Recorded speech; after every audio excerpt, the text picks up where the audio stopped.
Happy Monday, everybody. Hope that all are well on this Indigenous Persons Day as well as Canadian Thanksgiving for those that are celebrating that. We are at the final week of the regular season for Detroit City's men's side. Some of us are probably wondering, wow, we're already at this point. Others, like myself, are like, thank fuck we made it. It's been a year to say the least. Uh, plenty of emotions experience. You could say good, you could say bad, both throughout the course of the year is I think a fair thing to say. And there's plenty to play for on Saturday, and I'll touch base on that after I mull over what happened on Saturday, which was Detroit City's match at Loudoun United. Rolling in a 4-3-3 shape, which saw Maxi Rodriguez and Elijah play further forward, with Dominic Gasso holding it down, the midfielder that is the furthest back in front of the defense.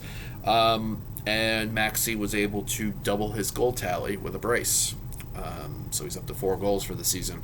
Nice one through the legs of Loudoun's keeper, and then a penalty that was converted. So believe it or not, the second penalty awarded to Detroit City this year, and the first one converted. Ben Morse finished the deal in the second half. A nice ball in by Michael Bryant led Ben to just literally poke it in. So I have a couple questions with that. While I have concerns about how the lineup was chosen and the names that were left out, especially like Dario Suarez not starting, I'm going to ask questions for those that did start. If, like, with Maxi and Lai playing further up, why didn't we rolled that out the last month or two when we've needed it? Maxi and Lai have basically been defensive midfielders in a way. And that's Maxi's first goal since Memorial Day weekend against Birmingham Legion, and he got 2. Glad he got 2. But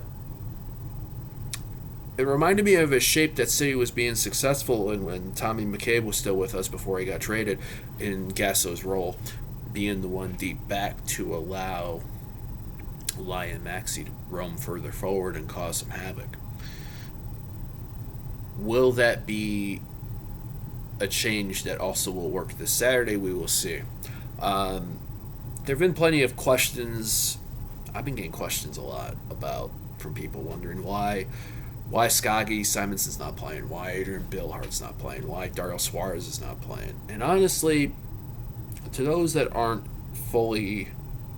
newer to this team, or just looking at it from afar or to an extent, I can say that it's becoming painfully clear more and more each match day this season that Trevor James has his favorite players.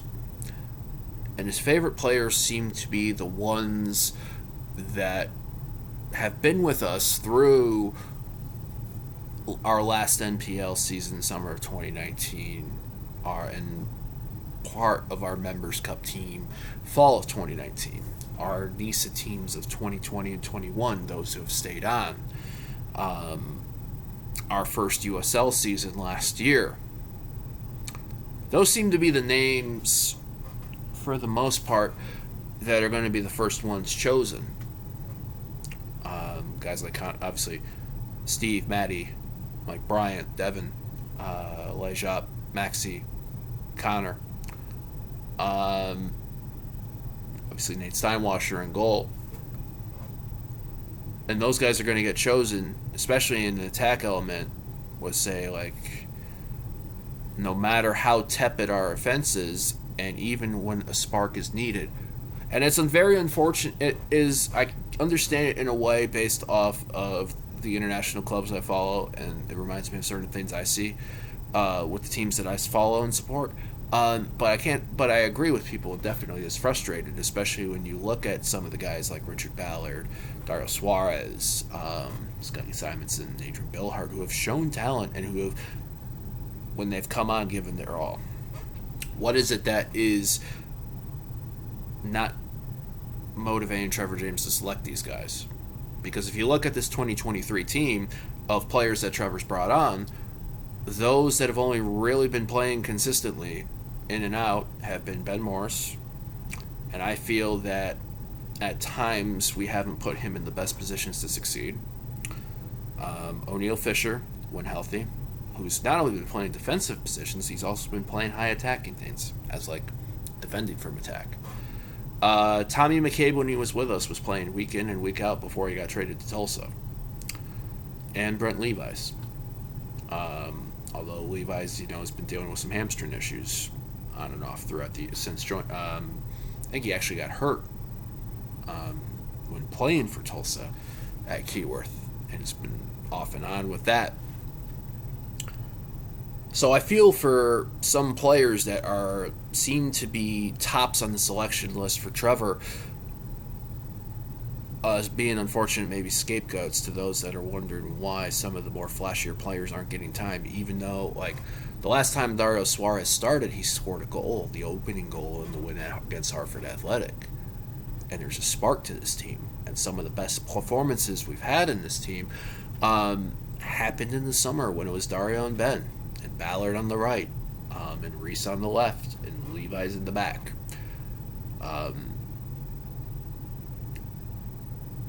I also wonder, too, what the cohesion of the squad is, too. A win this past Saturday is good in that it shakes off the cobwebs and it shakes off the frustrations and stress levels that 2 back-to-back 3-0 losses can get.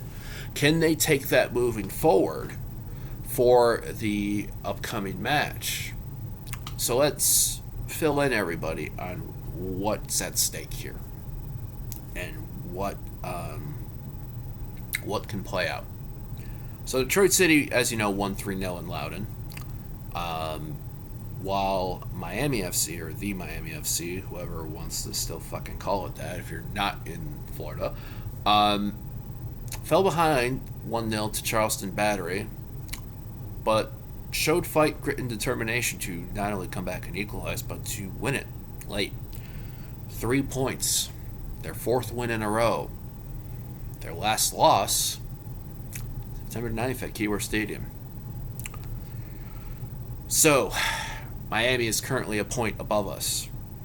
FC Tulsa, for a little bit on Saturday, looked to also may have a hand in this final match as they were 1-0 up in their match against Indy 11, a team that clinched the playoffs last week with their 3-0 win over City. However, Indy fought back and stepped forward to get 2 goals and break Tulsa's hearts in front of their home crowd and eliminate them from postseason contention, which means it's just Miami and Detroit City, 2 teams for 1 spot to make it to the playoffs in the Eastern Conference. Both teams finished their season on Saturday. City have the first of the 2 matches, a 4 p.m. home fixture at Keyworth, taking on Pittsburgh Riverhounds, one of our, I say, local-ish area foes for USL Championship, a team that, with their win in Tampa, an impressive 2-0 win over the Rowdies, clinched first place not only in the Eastern Conference, but clinched home field throughout the playoffs. And if the USL Championship final, if they make it to the USL Championship final on November 12th, they are hosting the damn thing. This is going to probably hit people wondering, will this Pittsburgh team do an overhaul in the squad? To give you some context, the last time that Pittsburgh Riverhounds lost a USL Championship League match, it was August 16th, a 1-0 loss to Orange County. They've ripped off 5 wins in a row. They're unbeaten in 7. And in their last 11, they're 1-9, lost 1, drawn 1. A team that can shut you down defensively like Detroit City, but with the added caveat of scoring goals. Albert Dequa leads the team with 20 of them, compared to the 30 that City has as a team. Miami also has a very, very difficult match. 10:30 p.m., so it's a late one, folks. cross-country trip to take on Sacramento Republic, who, with their come-from-behind win against the Rio Grande Valley on Saturday, clinched first place in the Western Conference. They won't have home field throughout the playoffs if they get to the title game, but they'll at least be tops and have all the Western Conference home matches, provided they get that far. Between Sacramento and Pittsburgh, I see Sacramento being maybe the more likely to rotate a bit more than Pittsburgh. But I also know that Miami has a much more positive approach to their play than we do. So, with Detroit City 1 point behind Miami, it's plain and simple. If Detroit City wants to make the playoffs, they need a better result than Miami's. A Detroit City draw and a Miami loss, Detroit City's in. A Detroit City win and either a loss or a draw by Miami, you're in. If Detroit City loses at Keyworth on Saturday, their regular season is done. No playoffs. It's off-season time and time to get ready for 2024. It would be the last game in the Trevor James era of coaching. Will that happen? I don't know. I'm not a mind reader. What I do know is that I've taken a look at the forecast and I feel for all those that are going. High mid-50s, likely wind, 70% chance of rain. Allen pissed off Mother Nature probably. And you know what? I probably did too. I will not be there. The last time I missed a city match for wrestling for AEW Collision, Detroit City won 3-0 in Hartford. I was in Grand Rapids. This time I will be Toledo bound. Will they do 3-0 to Pittsburgh? Probably not. But for those that are going, or those that are gathering, whether it's, even if it's not at Keyworth, even if it's at a friend's house, even if it's just chatting with people in like your groups or anything like that, just,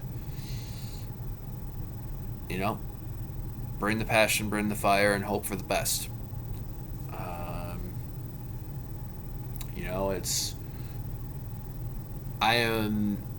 If Detroit City makes the playoffs, they'll be playing Pittsburgh again at Pittsburgh next weekend. But to do that, a better result is needed. Detroit City needs to better Miami's result to get in. They don't do that, no playoffs. Trevor James's reign's done. We then see who comes back next year and who the new head coach is. It's a wild, wild times for our Detroit City Football Club.